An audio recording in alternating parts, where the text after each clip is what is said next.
Guys, do you know about the second heart of your body? जैसे आपका heart जिसके बारे में सभी लोग जानते हैं, क्या आपको पता है आपकी बॉडी में एक सेकेंड हार्ट भी होता है? यस गाइस, आपकी बॉडी में एक सेकेंड हार्ट भी होता है जो कि बिल्कुल वैसे ही काम करता है जैसे आपकी बॉडी का अपर हार्ट काम करता है। Hello friends, welcome to my channel backbone. Hello everyone, so today we will talk about the second heart of our body which is very mandatory for lower body circulation. So आज हम बात करने वाले हैं कि कैसे सेकेंड हार्ट आपकी body में काम करता है। तो ये सेकेंड हार्ट जो है ये कोई नहीं, this is a calf muscle which is divided into two parts, gastrocnemius muscle and soleus muscle, जो कि एक टेंडन बना करके एकाइलिस टेंडन पे कैल्केनियस पे जा करके इंसर्ट हो जाती है। And the continuous contraction and relaxation of this muscle इसको second heart of the body बनाता है। The mechanism of this calf muscle pump, आप देख रहे हैं कि ये कैसे वर्क करता है। एक्चुअल में ये जो मसल होती है ये दो फेजेस में काम करती है, accumulation phase and discharge phase. Accumulation phase में जो आपकी हील्स हैं वो डाउनवर्ड ली जाती है और डिस्चार्ज फेज में आपके जो टोज होते हैं वो डाउनवर्ड ली जाते हैं।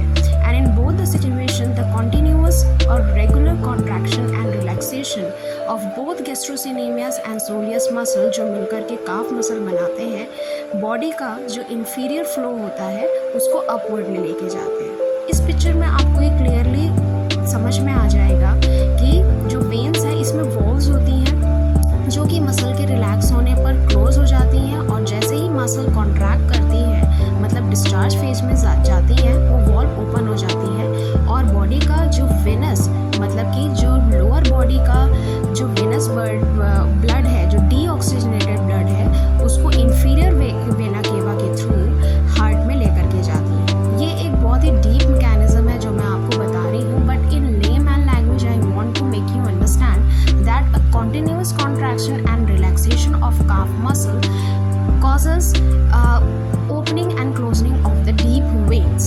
अब आप इस डायग्राम से समझिए that legs are our second heart. Our heart pumps the blood with the oxygen which travel through arteries to reach all over the body. But in order for the blood to travel back to the heart, it requires calf muscle as a secondary heart to pump blood back to the heart with the contraction of its muscle to complete a healthy blood circulation. I really hope कि आपको ये समझ में आया होगा कि ये mechanism क्या है। सो अब ये कैसे एक्टिवेट होती है?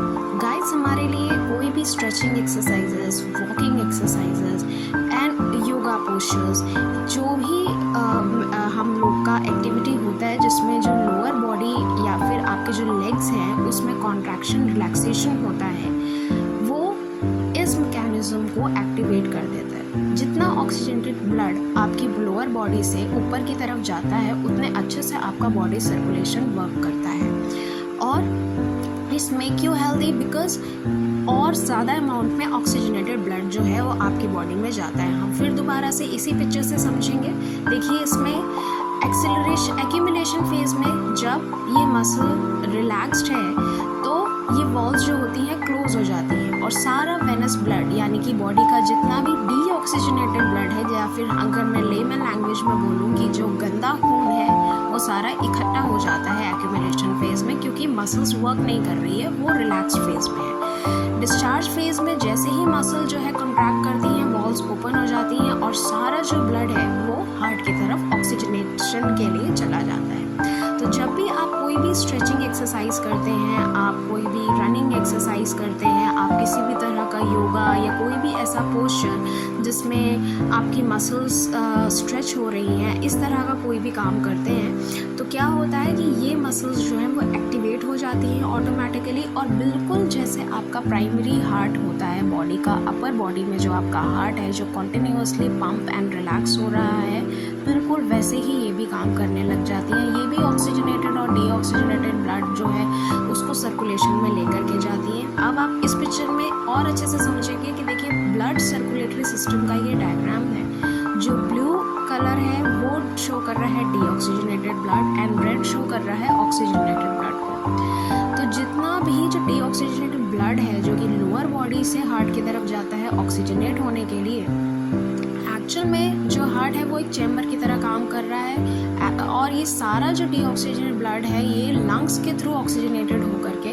फिर हार्ट में वापस आके और फिर पूरी बॉडी में सर्कुलेट करता है। सो जब भी आप इस मसल को स्ट्रेच करते हैं तो कॉन्टिन्यूअस रिलैक्सेशन और कॉन्ट्रैक्शन से जो जितना डीऑक्सीजनेटेड ब्लड है वो सारा हार्ट की तरफ जाता है, हार्ट से फिर ये लंग्स में ऑक्सीजनेटेड होता है। जब हम प्राणायाम या इस तरह का कोई भी बेसिक टेक्निक्स करते हैं तो ज़्यादा अमाउंट में ब्लड ऑक्सीजन को कैरी करता है और हम उतने ही हेल्दी रहते हैं। तो guys, it's very important to make exercise as your day part of your life. जैसे हम लोग हेल्दी डाइट लेते हैं, walking, running, exercises, cycling, these are very important because it's make you healthy, not only physically, it's make you lighter, mentally also, emotionally you will feel very good. So make a part, you just make up exercises as a part of your daily life. So this is very important. So here was the video about the second heart of our body, and thank you so much for watching this video. अगर आपको इसी तरह की informative videos और चाहिए तो please मेरे channel को सब्सक्राइब कीजिएगा।